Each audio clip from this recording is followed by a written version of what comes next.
Welcome to the podcast de Philippe. We're diving deep today into something, it's kind of tricky, AI and nature. Specifically, this campaign by the Chamonix-Mont-Blanc Tourism Office. They used AI, artificial intelligence to make images that promote going out into nature. So we'll get into what they did, why it matters, and, the whole AI and tourism thing, that's blowing up right now. Oh, and hey, if you like what we're doing here, help us hit 1,000 subscribers on YouTube, would you?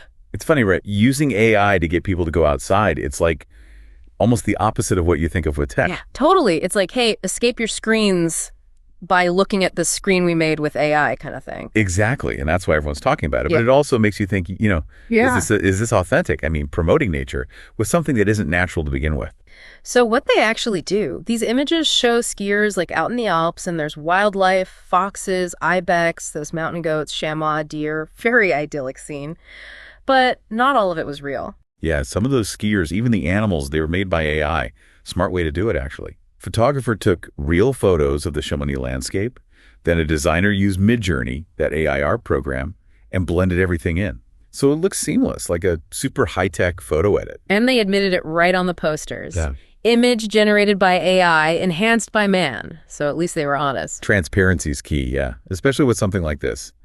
You're messing with how people see nature and tech. It's touchy. Oh, for sure. Social media, well, it went nuts as always. Some love the creativity, but a lot of people were like, whoa, hold on, AI for this? Like they were worried about jobs for artists, and if it cheapens the whole go out and experience nature message. Is it just a gimmick then, or is there more to it? That's where the guy behind it comes in, Nicholas Durisha. He runs the Chamonix-Mont-Blanc Tourism Office. Ugh. His argument, AI let them make unique images that got Chamonix a lot of attention. Makes sense from a marketing side. Chamonix is huge for tourism. Millions of people stay there every year. Big impact on the local economy. They got to stand out. And this definitely did that. He knew it'd get people riled up, too. Said it was part of the idea of start a conversation. Well, mission accomplished on that front. It definitely did. And I think this whole AI image thing, it's just the beginning. Every industry is dealing with this. And, well, it makes you wonder, where's the line between human creativity and the stuff AI can do? Right. You see it in ads, fashion, even news now. It really does make you think, how do we use this tech so it makes things better, not replace what people do best? Especially with something like connecting with nature. That's personal, it's important, and it's easy to get swept up in, oh, cool new AI. But we got to think about what happens, the good and the bad that come with it. And that's the tough part, right? Using this powerful tech, but still keeping things, real. Yeah, like with tourism, the whole point is to get away from the digital stuff and experience something genuine. Exactly. And that's where this whole sustainable tourism idea comes in. It's not just about, saving the planet. It's about keeping the culture and feel of a place intact, too. So it's not just about like carbon footprints and stuff when you travel. It's also about respecting the people and places you visit. Yeah, exactly. And then, well, that's where AI gets a bit messy. Because it could actually make some of the bad stuff about tourism even worse. It could, yeah. Like imagine an app, Yeah. right? Uses AI to tell you, oh, these are the best Instagram spots, and everyone goes there because the app told them to. Then those places get overcrowded, it hurts the environment, and locals get pushed out. And everyone ends up having the same cookie cutter trip. Right. Missing out on what makes a place unique. Right. And then there's the data. AI needs tons of it to work. And a lot of that is, well, about you. Like where you've traveled, what you like to do, maybe even stuff from your social media. Exactly. And if we're not careful, that data, well, it could be used to track people or even influence what they do on vacation without them realizing it. So it's kind of both good and bad, right? AI could make travel more personal and easier for more people, but there's this whole ethical side we can't ignore. For sure. And that's why we need to talk about it. Think about how we're using AI and what it means in the long run, not just for travel, but for, well, everything. Okay, so let's look ahead. How could AI really change travel? The way we experience the world. One thing that's already happening is, well, virtual travel. Imagine experiencing a place before you even go there. Like a virtual tour of the Louvre or checking out the Great Barrier Reef from your couch? Exactly.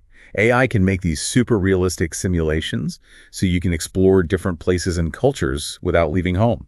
That's pretty cool. It would make travel possible for people who can't do it now, maybe for money reasons or health issues. Right. And it could even help the environment, right? Less people flying and driving around. But can virtual travel ever really replace the real deal?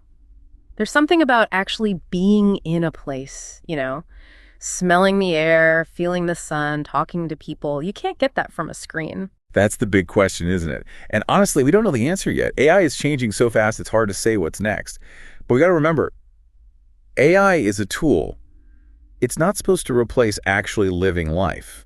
So even if AI becomes a bigger part of travel, there will always be a need for that real, authentic experience of being somewhere new. Totally. And I think AI could even make those experiences better, by giving us more info about the places and people we encounter. Like having a personal tour guide in your pocket who knows everything about the history and art and architecture of where you are. Exactly. Or imagine translating languages in real time so you can talk to anyone anywhere. That would be amazing. It would break down so many barriers and help people understand each other better. And that's what travel is all about, right? Connecting with people, experiencing new cultures, and, seeing more of the world. So even though there are some things to watch out for, it seems like AI could change travel for the better, make it more accessible, sustainable, and even more meaningful. It definitely could.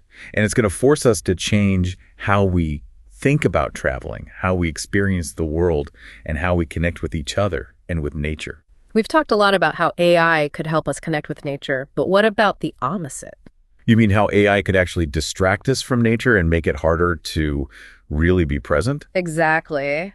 It's kind of wild, isn't it? We use all this fancy tech to get closer to nature, but then it also blocks us from actually connecting with it. It's true.